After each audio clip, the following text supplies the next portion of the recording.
Bom dia, pessoal. Vamos dar sequência, então, ao nosso módulo aí de oncologia, de neuro-oncologia. E o nosso tema de hoje é radiocirurgia. Meu nome é Tiago Magalhães, eu sou residente do quarto ano aqui do nosso serviço de neurocirurgia do HC da Unicamp. Esse é o nosso sumário, os principais tópicos que a gente vai trabalhar. Vamos começar com os princípios básicos sobre radioatividade, para retomar um pouquinho da física da radioatividade, para poder dar um prosseguimento com conhecimento de base. Partir para o uso médico da radiação, comparar um pouco radioterapia com radiocirurgia, depois partir para as principais indicações oncológicas da radiocirurgia, as técnicas envolvidas nesses procedimentos e um pouquinho daquilo que vem além da oncologia dentro da radiocirurgia. Então, começando com os princípios básicos da radioatividade, para a gente ter noção do todo, desde o começo, da base. O que é radiação? O conceito de radiação é a propagação de energia de um ponto ao outro, ou seja, energia em movimento. Radiação é isso, energia se movimentando. E essa energia se movimenta de duas formas, da forma de partículas ou na forma de ondas. Essa diferenciação vai ser importante quando a gente estiver falando nas técnicas de radiocirurgia, porque existem técnicas que são baseadas em partículas e técnicas que são baseadas em ondas eletromagnéticas ou fótons. E outra classificação, além da natureza física da radiação, se é onda, se é partícula, é se ela é ionizante ou não ionizante, ou seja, a quantidade de energia que existe nessa radiação. O que que isso quer dizer? Aqui a gente tem uma imagem de um átomo, uma imagem clássica de um átomo com seu núcleo e sua eletrosfera. Radiação ionizante é aquela que é capaz de remover um elétron da eletrosfera desse átomo ou de uma molécula, ou seja, que tem energia suficiente para arrancar um elétron da eletrosfera. Enquanto que radiação não ionizante é aquela que, embora tenha energia, ela não é uma energia tão alta assim para conseguir remover esse elétron da eletrosfera. Então, aqui tem alguns tipos de radiação não ionizante, no caso, a luz visível, ondas de rádio e microondas, que elas têm sim energia, e essa energia, inclusive, é útil para nós, como no caso das microondas, que faz as partículas vibrarem, e essa vibração de partículas gerada pela energia da radiação não ionizante é o que gera o aquecimento da nossa comida no microondas, por exemplo. E exemplos aí de radiação ionizante, que são aquelas usadas nos tratamentos médicos, nos exames de imagem e para geração de energia nuclear. Dentro dos tipos de radiação ionizante, existem ainda algumas classificações que são importantes para nós. E, como eu tinha comentado, essas classificações são as de partículas e as de ondas. Elas valem também dentro dessa classificação de radiação ionizante. Aqui nós temos 4 tipos de partículas radioativas e 2 tipos de onda. Dessas 4 tipos de partículas, as que vão nos interessar são os feixes de prótons, que vão ser úteis para nós nesse momento, e os 2 tipos de ondas eletromagnéticas, os raios X, que vêm de fora do núcleo atômico, e os raios gama, que vêm do núcleo atômico. Esses dois são tipos de radiação ionizante, assim como os feixes de partículas. Então, que a gente vai abordar na nossa parte da parte médica. Vamos lá, uso médico da radiação, então. A primeira coisa que a gente tem que pensar é no mecanismo de ação que a radiação tem no nosso corpo.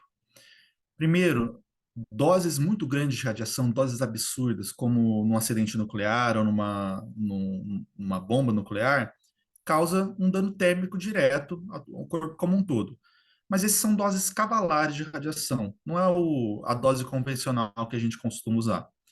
Doses convencionais, que são as que a gente usa em exames de imagem e tratamentos médicos, causam dano ao DNA. E esse dano vem de duas formas: vem um dano direto e um dano indireto através de radicais livres. Uma vez danificado o DNA, a gente tem dois caminhos. Um é se for um dano muito grande, um dano irreparável, que vai levar à morte celular, e o outro vai ser um dano que vai levar ao reparo do DNA. Depois desse dano inicial, nosso corpo vai tentar reparar esse dano. Nosso corpo, a célula que tá em questão.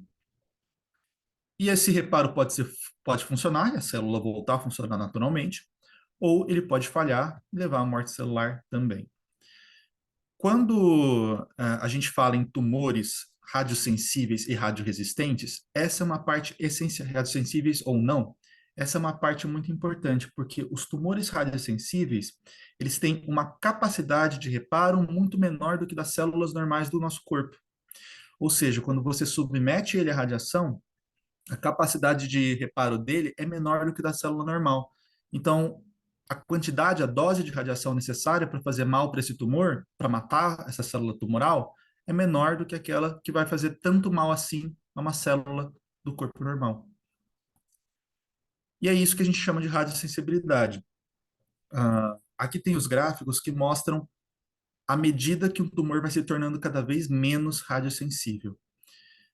Aqui a gente tem a quantidade de radiação necessária para um controle tumoral adequado e a probabilidade de complicações, a dose necessária para gerar complicações importantes. Ou seja, a dose para matar uma célula tumoral, a dose para matar uma célula do corpo normal. À medida que essas doses vão ficando cada vez mais próximas, os tumores vão ficando cada vez menos radiosensíveis e, portanto, nossas terapias com radiação vão cada vez funcionando menos. Isso é mais importante até na radioterapia do que na radiocirurgia, porque, como a gente vai ver mais para frente, na radioterapia, uma quantidade muito grande de células saudáveis, de células normais do nosso cérebro, vai ser submetida a uma quantidade de radiação igual à do tumor, enquanto que na radiocirurgia, a quantidade de radiação que a gente vai levar até o tumor é muito maior do que a que vai ser a que vai nós vamos expor as nossas células saudáveis. Vamos falar então um pouquinho dessa diferença entre radioterapia e radiocirurgia. Radioterapia é uma técnica de uso daquelas radiações que a gente tinha comentado, só que ela é separada em múltiplas pequenas doses.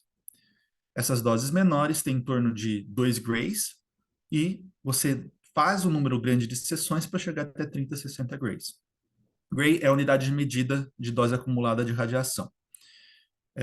Enquanto que a radiocirurgia são doses maiores, em geral, uma sessão só, mas também existe a radiocirurgia hipofracionada, que pode aí ser até 5 sessões. Então, por isso, menos sessões e não uma única sessão. O alvo da nossa radiocirurgia geralmente vai ser pequeno, porque como a dose é concentrada, eu tenho que atingir uma dose grande naquele alvo. Se for um alvo muito grande, eu vou acabar prejudicando células adjacentes de forma muito intensa. Então, a gente indica a radiocirurgia para alvos menores. A quantidade total de dose acumulada de radiação que é submetido uma lesão, no caso da radiocirurgia, pode chegar até 60 grays, no caso de uma malformação arteriovenosa, por exemplo. A gente vai ver mais para frente. Mas essa dose cai muito no tecido adjacente em relação à dose que é submetida ao próprio tumor. Aqui tem uma imagem representando essa diferença entre radiocirurgia e radioterapia, que ajuda a gente a entender o porquê que se a dose é maior na radiocirurgia, por que não mata células saudáveis. Aqui, então, na letra A, a gente tem o exemplo da radioterapia, onde o tumor representado aqui, ou a lesão representada aqui pela bolinha, é submetida à mesma quantidade de radiação das células adjacentes. No caso da radioterapia de cérebro total, essa parte branca seria todas as células cerebrais, né, submetidas à mesma quantidade de radiação do tumor. E por que isso aqui funciona? Só para fazer um comentário da radioterapia. Porque, como ela é fracionada em múltiplas partes, 2 grays não é capaz, às vezes, nem de matar a célula de tumor, nem de matar a célula normal. Mas a célula normal se repara melhor do que a célula do tumor. E daí a célula do tumor, quando você dá a nova dose de radiação, ela ainda não conseguiu se reparar completamente, e a dose é acumulada aquele dano que já tinha acontecido. É dano acumulado em cima de dano. Enquanto que na célula normal já houve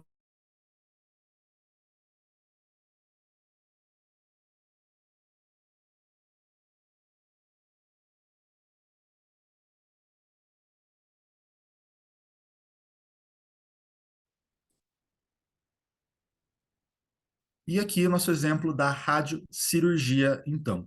A radiocirurgia, como a gente consegue ver aqui, então, vários feixes de radiação vindos de direções diferentes do modelo mais clássico, e esses vários feixes de radiação se encontram na área da lesão, onde se concentra uma quantidade muito maior de radiação. Então, se um feixe vem 2 grays, outro feixe 2 grays, ao todo aqui 4 feixes com 2 grays, na região central, onde eles se concentram, eu tenho um total de dose de 8 grays, enquanto que no trajeto até ali, eu tenho, na maior parte dele, só 2 grays, e em outras partes aqui, uma quantidade de radiação que vai acumulando como esses feixes vão convergindo.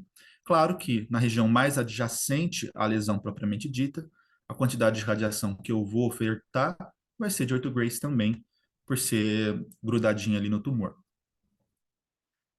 Bem, então aí um pouquinho sobre quanto que eu vou pensar em fazer radiocirurgia ao invés de fazer radioterapia. Primeira coisa, poucas lesões. Por que que poucas lesões vão me tender mais para radiocirurgia? Por que que eu preciso de poucas lesões para radiocirurgia? Porque muitas lesões eu acabaria expondo o cérebro como um todo a um nível muito grande de radiação. Seria muito feixe vindo de lugares diferentes, convergindo em lugares diferentes, e isso acabaria trazendo uma quantidade de radiação de uma vez muito grande para o cérebro. Outra coisa importante é que as lesões de preferência têm que ser pequenas e superficiais. Por quê? Porque pequenas, lesões muito grandes acabam trazendo uma grande quantidade de dano de radiação a tecidos adjacentes. E quanto mais radiação, maior o dano que tem ali em volta daquela lesão. Existe uma solução para isso que é a radioterapia hipofracionada, como eu comentei. Então, se for uma lesão um pouco maior e eu quiser dar uma quantidade maior de radiação para ela, eu posso optar por fazer algumas sessões de radiocirurgia. Radiocirurgia hipofracionada, como eu tinha comentado, em até 5 sessões. E por que que mais superficial é melhor? Porque quanto mais profundo, mais tecido saudável o feixe de radiação vai ter que cruzar até conseguir chegar à nossa lesão.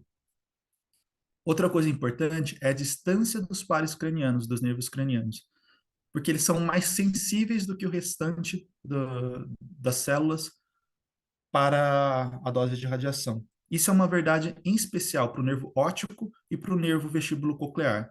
Então, a proximidade desses nervos é um fator que fala contra a radiocirurgia e a favor da radioterapia, mas não é uma contraindicação absoluta. Eventualmente, a gente vai usar a radiocirurgia para lesões próximas de nervos cranianos, inclusive do nervo vestíbulo coclear, como eu vou comentar mais para frente. E, além disso, uma grande vantagem da radiocirurgia em relação à radioterapia é que tem uma menor piora cognitiva por expor o cérebro como um todo a uma quantidade muito menor de radiação. Então, esses são todos os fatores que nos levam a pensar mais em radiocirurgia do que em radioterapia. Vamos então falar um pouquinho sobre as principais indicações dentro de oncologia na radiocirurgia. A primeira, e talvez a mais clássica delas, são as metástases cerebrais. Por que as metástases são uma ótima indicação para radiocirurgia? Primeiro, porque elas são esféricas, elas têm uma formação, uma conformação melhor para receber esses feixes de radiação convergentes. Além disso, às vezes elas são até bem separadinhas do tecido celular normal, do cérebro normal. Como elas são tecido celular de outro órgão, elas acabam tendo uma separação melhor do que se fosse um glioma, uma lesão do próprio cérebro. Isso facilita para a gente para mandar o nosso feixe de radiação de forma mais precisa para esse tumor. É indicada quando as metástases são pequenas, menores ali do que 3, 4 centímetros, dependendo do autor. Quando a gente tem no máximo 4 tumores na maior parte dos ensaios randomizados, alguns autores recomendam estender esse número para até 5 a 10 lesões, então um pouco mais de lesões do que classicamente é considerado, e em pacientes que estejam razoavelmente bem da doença primária, um KPS ali maior ou igual a 70 e um controle bom da doença primária. Além disso, é importante que o paciente não tenha sinais importantes de hipertensão intracraniana, nem clínicos e nem de imagem, porque o processo de radiocirurgia vai gerar, como a gente consegue aqui ver na imagem, necrose dessa lesão, e essa necrose pode gerar um edema que pode prejudicar os sintomas de hipertensão intracraniana num primeiro momento. Aqui a gente vê uma imagem, esse é uma metástase de um não pequenas células, num artigo mostrando a evolução depois dele ter sido submetido a uma radiocirurgia, tanto da lesão diminuindo, como depois sofrendo radionecrose, e 18 meses depois, até com uma possível recidiva. Outro uso muito importante da nossa radiocirurgia vai ser, por exemplo, nos meningiomas. E eles vão ser muito usados, a radiocirurgia vai ser muito usada para uma reoperação, ou seja, um tumor que já foi operado aberto e está voltando a crescer. Como eu tinha comentado, desde que não tenha um efeito de massa muito considerável. E também vai ser muito útil em lesões que sejam inoperáveis e que tenham um comportamento compatível com o meningioma. Essa parte do comportamento compatível é porque a radiocirurgia, claro, não vai nos permitir pegar uma amostra para o exame anatomopatológico. E se eu não vou fazer anatomopatológico, eu preciso ter certeza da lesão que eu estou tratando. E aqui a gente tem um exemplo de um tumor que seria mais complicado de operar, porque é um meningioma invadindo o seio sagital superior aqui, e ele foi submetido à radiocirurgia. Esse aqui é imediatamente após a radiocirurgia, com um aumento importante aqui até do edema que a gente consegue enxergar. E esse aqui já alguns anos depois, com a lesão completamente tratada. Como eu tinha comentado, embora seja no nosso interesse que esteja o mais distante possível de pares cranianos, a radioterapia, a radiocirurgia vai ser sim usada próximo de alguns nervos cranianos eventualmente. E o maior exemplo que a gente tem são os schwannomas vestibulares. O que que acontece aqui? A grande vantagem da radiocirurgia nos schwannomas vestibulares é a preservação da audição em relação à cirurgia aberta. E a preservação também da função do nervo facial. Existem estudos que indicam que o uso da radiocirurgia, ao invés da cirurgia aberta, acaba gerando uma taxa de dano menor ao nervo facial, ao nervo trigêmeo e ao vestíbulo coclear, menor do que a cirurgia aberta. Mas para poder ser submetido a uma radiocirurgia, o paciente tem que ter uma lesão menor do que 3 centímetros, como tinha comentado, uma lesão pequena. O, o paciente não pode ter sinais de compressão de tronco encefálico, porque pode inchar no pós-operatório, pode causar edema. E também vai ser usado para uma reoperação, lesões que foram operadas de forma microcirúrgica e sobrou tumor ou tumor recidivou, e tumores para pacientes que não sejam candidatos à cirurgia, mas que estejam crescendo. E aqui na imagem a gente tem de novo um exemplo de um schwannoma vestibular submetido à radiocirurgia, e aqui 4 anos depois um controle tumoral com a diminuição do volume do tumor de 10,5 para 4,5, e aqui finalmente 8 anos depois o tumor ainda em redução para 2,3. Um outro uso aí da radiocirurgia é para tumores celares e paracelares. De novo, tem que ser uma lesão pequena, uma lesão menor do que 3 a 4 centímetros. E nesse sentido, aqui sim é mais importante que a gente esteja mais distante das vias ópticas. Pelo menos 2 a 5 milímetros das vias ópticas de distância para não causar um dano a elas. Geralmente, aqui, quem vai ser submetido à radiocirurgia são os pacientes que não são candidatos à cirurgia aberta, ou porque a lesão invadiu estruturas que não são alcançáveis pela cirurgia aberta, ou de repente até porque o paciente não tem condição de ser submetido a uma cirurgia aberta, não tem condição clínica ou da anestesia geral ou da cirurgia em si. E pode ser também usado por sempre como terapia para lesão residual. Um detalhe que eu quero chamar aqui a atenção é que se a gente não conseguir um controle adequado da parte hormonal só com a cirurgia aberta, também pode ser uma indicação para a radiocirurgia para uma melhora do controle hormonal. Mas a radiocirurgia como tratamento primário, como primeiro tratamento para um tumor celular ou paracelular, produtor de hormônio, leva até 2 anos para normalizar essa parte hormonal. Então, não é imediato. Se eu tenho interesse que seja normalizado mais rápido a parte hormonal, aí a cirurgia aberta é muito superior. Em geral, aqui no caso dos tumores paracelares e celares, a cirurgia aberta vai ser superior. Algumas coisas aqui sobre técnicas, então, da nossa radiocirurgia. Primeira coisa que a gente tem que pensar é que precisa ser algo muito exato. Então, precisão vai ser algo muito importante. Nos nossos primeiros métodos de radiocirurgia, era muito importante que o paciente fosse fixo, que fosse fixo a um arco estereotáxico. Por que isso? Porque a imagem era obtida antes da administração dos feixes de radiação. Se eu tenho a imagem antes e eu vou administrar em outro ambiente os nossos feixes de radiação, eu preciso garantir os pontos craniométricos ali que eu tô utilizando. Muito similar ao que a gente faz na neuronavegação. E para isso eu preciso ser um pouco mais invasivo com o paciente, fixar ele num arco estereotáxico. Isso lá na década de 60, nos primeiros tipos de radiocirurgia que a gente começou a ver surgirem.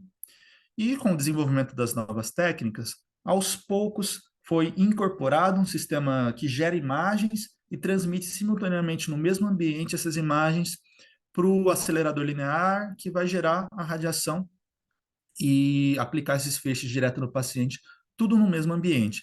Se a imagem é gerada ali no mesmo ambiente e o que é aplicada a radiação, acaba sendo muito mais preciso e a gente acaba não precisando invadir o paciente e deixar ele com o desconforto todo do arco estereotáxico pinado. Vamos falar então um pouquinho separar essas técnicas de radiação de acordo com o tipo. Como eu tinha comentado, existem dois tipos de radiação ionizante que são importantes para nós, que são as ondas e as partículas. As ondas aqui a gente vai chamar de fótons, as partículas só nos interessam nesse primeiro momento os prótons. Então, os tipos de radioterapia baseada em fótons, ou seja, em ondas, são os baseados em ondas gama, em raios gama, e em raios X. Então, o Gamma Knife, baseado em raios gama, e o Cyberknife, várias outras subtipos aí de radiocirurgia que são baseados em raios X. Aqui a gente tem um exemplo do Gamma Knife, onde o paciente usa esse capacete, onde vários feixes de radiação de raios gama são direcionados aqui para o tumor. E o Cyberknife, que é o mais clássico, aí, um dos mais clássicos da radioterapia baseada em raio-x, onde a gente tem um acelerador linear que vai gerar essa radiação, acoplado ali a um sistema de imagens que vai permitir essa precisão na nossa terapia.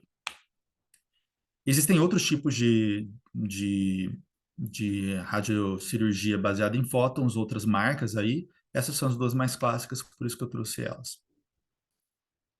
E existe a radiocirurgia baseada em prótons.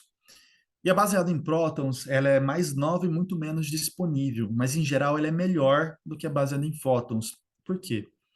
Aqui está um exemplo do que acontece na radiocirurgia baseada em fótons e na radiocirurgia baseada em prótons. Na verdade, na exposição de qualquer tecido à radiação, ou por ondas ou por prótons.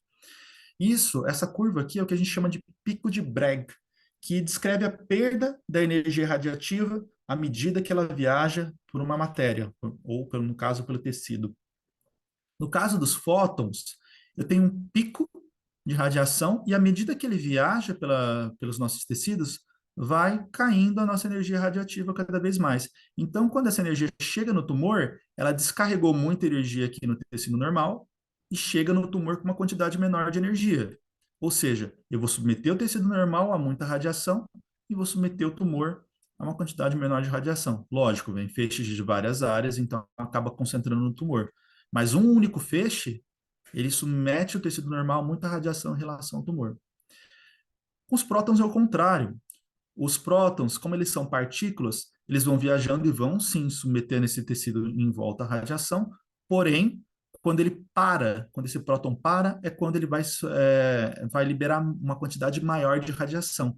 Então, se eu calcular para que esse próton pare dentro do tecido tumoral, ele vai liberar uma quantidade de radiação muito maior dentro do tumor do que no tecido normal.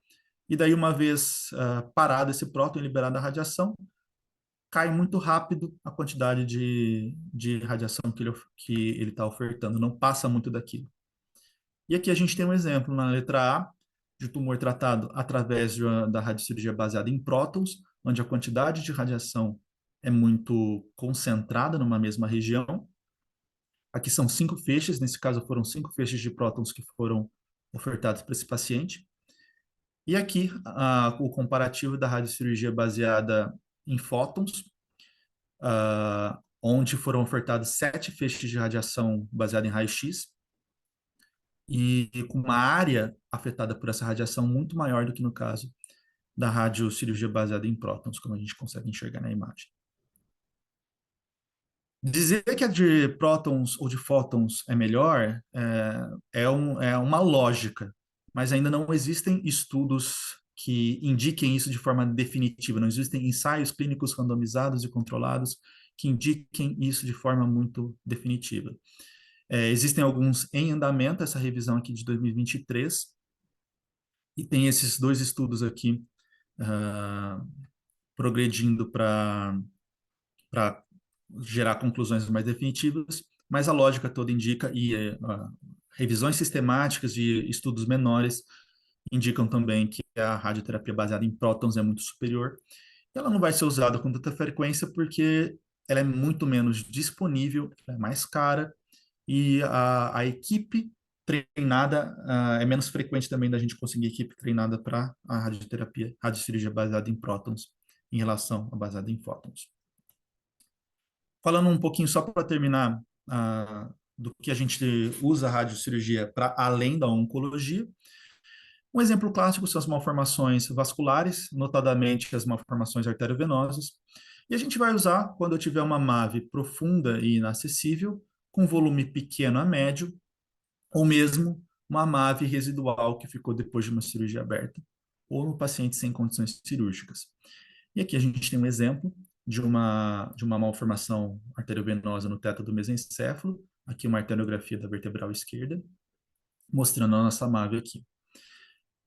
Nas imagens de baixo, após o tratamento radiocirúrgico, onde já foi restabelecida a circulação normal e a gente não vê mais sinais dessa malformação arteriovenosa, foi resolvida. E para já dar uma introdução ali para o módulo seguinte, já que essa é a última aula de oncologia, vamos começar com o módulo de funcional. Um outro uso muito comum da radiocirurgia é para neurologia trigeminal, ou seja, para neurocirurgia funcional. Ela é eficaz, ela é segura e é uma opção muito boa, e principalmente para pacientes que não possam ser submetidas à cirurgia aberta. Isso aqui não é tão verdade assim quando é uma neurologia trigeminal associada a um tumor. Aí a cirurgia é muitíssimo superior. Mas na funcional, a radiocirurgia acaba sendo bastante eficaz, embora não seja tão eficaz assim quando a cirurgia é aberta, mas é uma opção muito boa para pacientes que não possam ser submetidas à cirurgia aberta por qualquer outra razão. Era isso que eu tinha para passar para hoje, uma introdução sobre radiocirurgia, e espero ter contribuído aí para todos.